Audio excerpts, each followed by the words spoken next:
All right, today we're diving into something that's, well, it's all around us, usually hidden in plain sight. It's called dark psychology. And in this explainer, we're going to break down exactly how to spot, and more importantly, how to resist the really subtle art of hidden manipulation. So let me ask you something. How many times a day do you think someone tries to manipulate you? Maybe once? Twice? The real answer is probably going to shock you. Research suggests that most of us are exposed to these kinds of tactics dozens of times a day. And a lot of the time it's from people we'd never ever expect. Yeah, this constant, quiet pressure. That's the invisible threat we're talking about.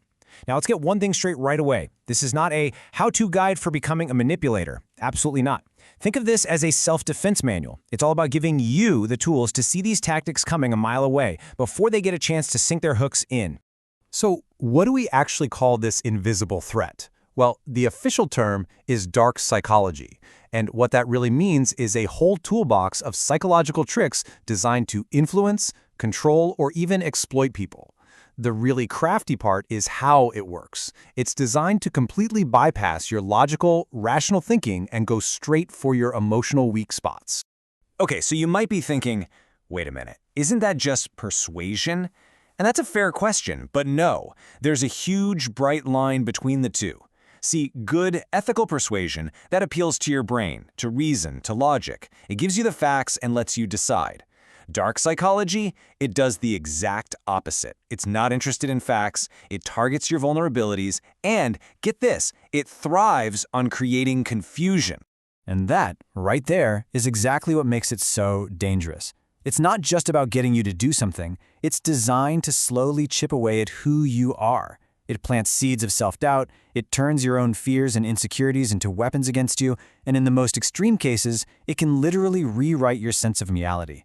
But you know what the worst part is? The real knockout punch? It's engineered to make you feel like it's all your fault. So the big question is, how do they actually pull this off? Well, it's time to open up what we'll call the manipulator's playbook.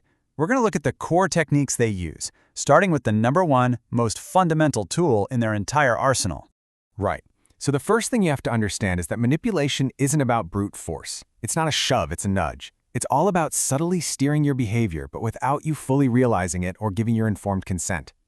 A really skilled manipulator doesn't make demands. They just frame the situation, you know? They set up the choices in such a way that only one option feels right, or maybe even like the only option you have. I bet you've heard this one before. After everything I've done for you. Sound familiar? This is a textbook example of a tactic called guilt framing. It's so effective because it instantly puts you on the back foot. You feel defensive, you feel indebted, and suddenly you feel this immense pressure to just go along with what they want, just so you don't feel like a terrible person. And believe me, guilt framing is just the tip of the iceberg. You also need to watch out for things like false urgency. You know that feeling when someone makes you feel like you have to decide right now or the world will end? That's a huge red flag. Another really sneaky one is selective honesty. They're telling you the truth, but it's not the whole truth. They just happen to leave out the one tiny detail that would make you change your mind completely. Okay, so if basic manipulation is about steering your choices, what we're about to talk about now, it's a whole other level. It's way more sinister. This is about rewriting your reality from the ground up. And the name for the most famous, and frankly, one of the most psychologically damaging tactics out there, is gaslighting. This isn't a one-time thing.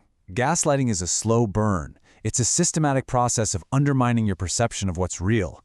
And the end game? It's terrifying.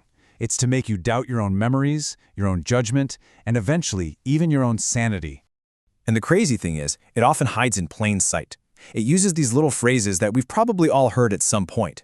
Simple denials like, that never happened. Or dismissive comments like, oh, you're just overreacting.